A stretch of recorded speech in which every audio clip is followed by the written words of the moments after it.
wabarakatuh. Selamat pagi Pak Indra dan Pak Rian. Selamat pagi teman-teman semuanya. Perkenalkan kami dari kelompok astaxanthin yang terdiri dari saya, Fianda Rahmawati, dan teman saya Nicholas Yamawaki akan mempresentasikan hasil diskusi kami terkait dengan astaxanthin sebagai nutraceutikal. Nah, sebelum kita membahas lebih lanjut apa itu astaxanthin, nah di sini ada pengertian dulu nih dari apa itu astaxanthin dan dari manakah saja sumbernya. Astaxanthin sendiri merupakan pigmen berwarna merah yang termasuk dalam subkelas xanthophyll dari karotenoid yang secara kimia diidentifikasi sebagai 3,3 dihidroksibeta beta-1 karoten 4 ion yang biasa ditemukan di berbagai macam mikroorganisme dan hewan laut. Astaxanthin sendiri memiliki kapasitas antioksidan yang kuat yang dapat mengais oksigen singlet dan radikal bebas. Nah, berikut merupakan sumber-sumber astaxanthin yang bisa kita gunakan. Nah, astaxanthin sendiri dapat ditemukan di berbagai macam sumber, yaitu diantaranya sebagian besar dari organisme air yang berwarna merah. Nah, berikut merupakan sumber-sumber astaxanthin yang memiliki konsentrasi tinggi. Di antaranya yang pertama ada Eupsania pacifica atau Pacific krill, yang kedua ada Haematopus pluvialis atau mikroalga, yang ketiga ada Arctic shrimp, yang keempat ada Paviais, dan yang kelima ada plankton, dan yang terakhir ada salmonids. Nah, berikut merupakan gambar dari berbagai macam sumber astaxanthin, di mana gambar sebelah kiri merupakan gambar dari Pacific krill, gambar di tengah merupakan mikroalga, dan yang terakhir ada Arctic shrimp atau udang Arktik. Nah, dari berbagai macam sumber-sumber astaxanthin yang tadi setelah disebutkan, ternyata ada sumber alami utama astaxanthin yang memiliki konsentrasi tertinggi, yaitu yang berasal dari mikroalga atau Haematopus pluvialis. Nah, berikut merupakan tabel kandungan dari astaxanthin yang bisa didapat dari 1 kg biomasa kering. Di sini bisa terlihat di mana konsentrasi-konsentrasi astaxanthin yang bisa kita dapatkan dari yang terendah hingga yang tertinggi, yaitu terendah ada salmonids dan yang tertinggi ada Haematopus pluvialis atau disebut juga mikroalga. Nah, selanjutnya bagaimana sih proses dari biosintesis dari astaxanthin? Nah, astaxanthin sendiri seperti yang tadi sudah dijelaskan merupakan subkelas xanthophyll dari karotenoid yang memiliki biosintesis yang dimulai dari pembentukan beta-karoten. Nah, mikroalga biasanya menggunakan isopentanil fosfat atau disebut juga IPP sebagai prekursor karotenoid untuk membentuk karoten. Selanjutnya, biosintesis astaxanthin dapat dikatalisis oleh enzim BKT atau disebut juga karotenoid ketolase atau dapat juga dikatalisis oleh CRTRP atau disebut juga karotenoid hidroksilase untuk membentuk astaxanthin. Selanjutnya, di sini ada proses absorpsi dan bioavailability dari astaxanthin itu sendiri. Di mana yang pertama itu astaxanthin merupakan senyawa yang larut dalam lemak. Nah, pada penyerapan dalam tubuh, astaxanthin nantinya akan bercampur dengan asam mefedu yang digunakan untuk membuat misel dan dimasukkan ke dalam mikromikron dan selanjutnya ditransfer melalui sistem limfatik dan akan berasimilasi dengan lipoprotein dan selanjutnya akan diangkut oleh jaringan tubuh untuk melindungi sel dan membran dari kerusakan oksidatif. Bioavailabilitas astaxanthin sendiri apabila dikonsumsi oral yaitu berkisar antara 10-20%. Dan dianjurkan memberikan astaxanthin dengan minyak biji kayu omega 3 seperti chiaseed, biji rami, ikan, kenari, dan almond. Bioavailabilitas astaxanthin sendiri juga biasanya nantinya akan meningkat apabila dikonsumsi melalui soft gel lipid, kapsul, dan krim kulit. Nah, lalu bagaimana dengan dosis dan keamanannya? Tentu saja, astaxanthin sendiri telah disetujui oleh FDA serta FSA yang digunakan sebagai food ingredient dan feed additive.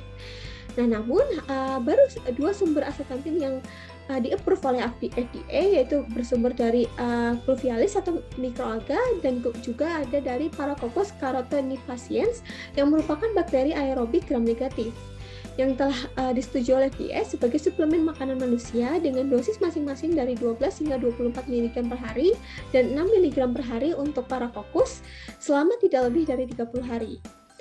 Nah, meskipun beberapa studi toksologi mengonfirmasi keamanan dari astaxanthin dan tidak adanya resiko dari toksisitas, namun masih diperlukan penelitian lebih lanjut nih mengenai konsumsi astaxanthin untuk manusia dalam jangka panjang. Nah, selanjutnya, karena astaxanthin sendiri sangat penting untuk dikonsumsi, sebenarnya apa sih fungsi astaxanthin sendiri untuk tubuh? Yang pertama, ada astaxanthin sebagai antioksidan, di mana astaxanthin dikenal sebagai superior antioksidan karena sifat-sifatnya diantaranya karena astaxanthin dapat menyediakan perlindungan terhadap membran sel dengan mengais reaktif oksigen dan nitrogen spesies atau disebut juga RONS dan spesies reaktif lainnya secara langsung.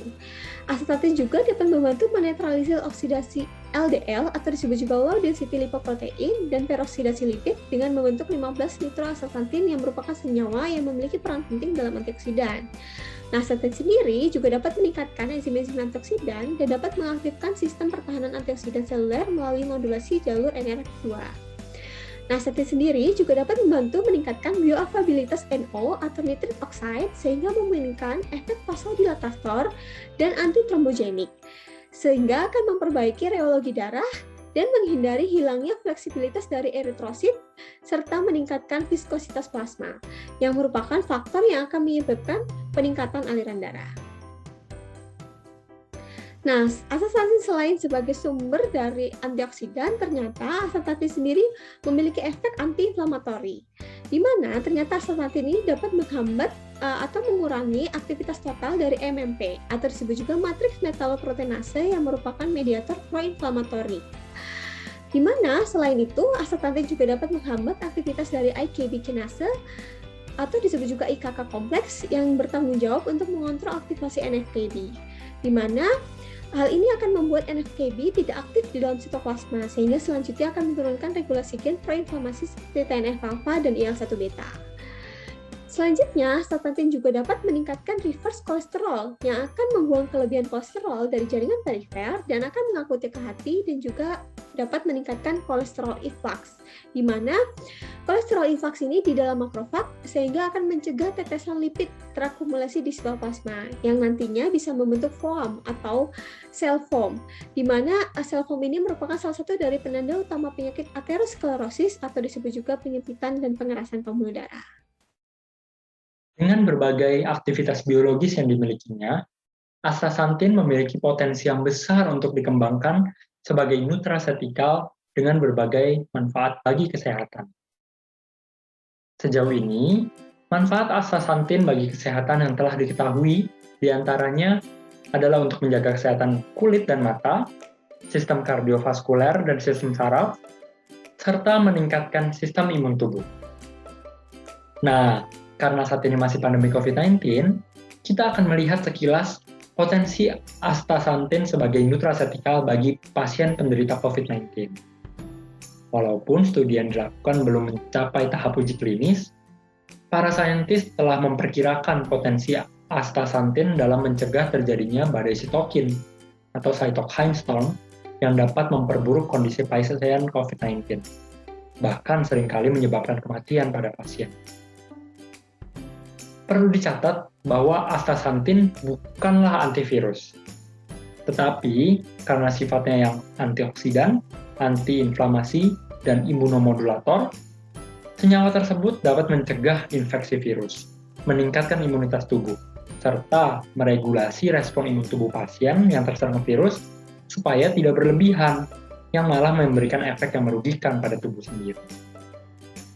Berdasarkan berbagai studi yang telah dilakukan sebelumnya, baik itu secara in vitro maupun in vivo pada hewan model, diketahui bahwa sebagai senyawa antioksidan, astaxanthin dapat mereduksi radikal-radikal bebas atau spesies oksigen reaktif dan mengaktifkan enzim-enzim antioksidasi. Selain itu, sebagai senyawa antiinflamasi, astaxanthin dapat menghambat produksi sitokin pro-inflamasi seperti interleukin, TNF-alpha, dan interferon, dengan meregulasi signaling pathway pada sel-sel imun. Kemampuan astaxanthin sebagai imunomodulator berkaitan erat dengan sifatnya sebagai senyawa antioksidan. Diketahui bahwa sel-sel imun sangat sensitif terhadap radikal bebas. Nah, hasil studi in vivo pada hewan model menunjukkan bahwa keberadaan astaxanthin sebagai antioksidan pada membran sel imun dapat menjaga performa sistem imun tubuh. Hasil studi lainnya yang dilakukan secara in vitro menunjukkan bahwa astaxanthin dapat meningkatkan proliferasi sel-sel limfosit, baik itu sel T maupun sel B, serta meningkatkan produksi antibodi. Saat ini, astaxanthin telah banyak dikembangkan menjadi produk-produk kesehatan dan kecantikan.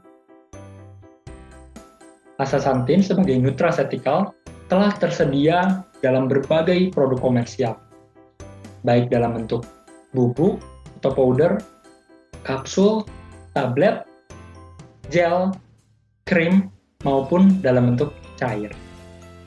Walaupun demikian, tidak sedikit produk astaxanthin yang ada saat ini merupakan astaxanthin sintetik, atau dengan kata lain, bukan senyawa yang diperoleh secara alami.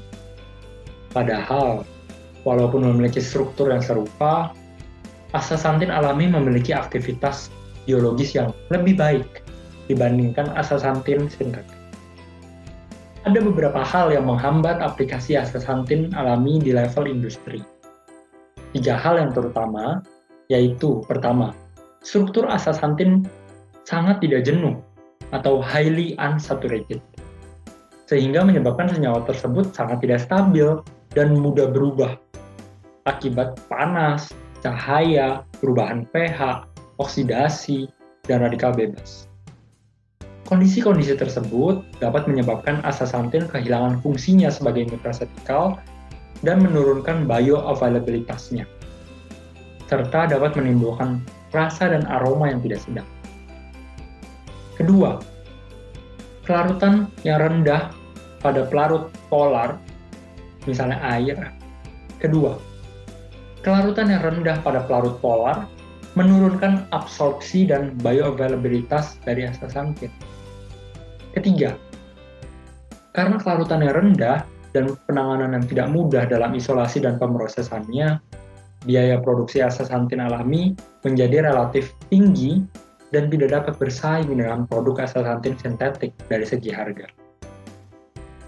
Oleh karena itu, riset dan pengembangan produk astaxanthin masih harus terus dilakukan, mulai dari eksplorasi sumber-sumber baru senyawa astaxanthin, eksplorasi potensi-potensi astaxanthin bagi kesehatan, hingga pengembangan sistem dan metode produksi astaxanthin yang optimal.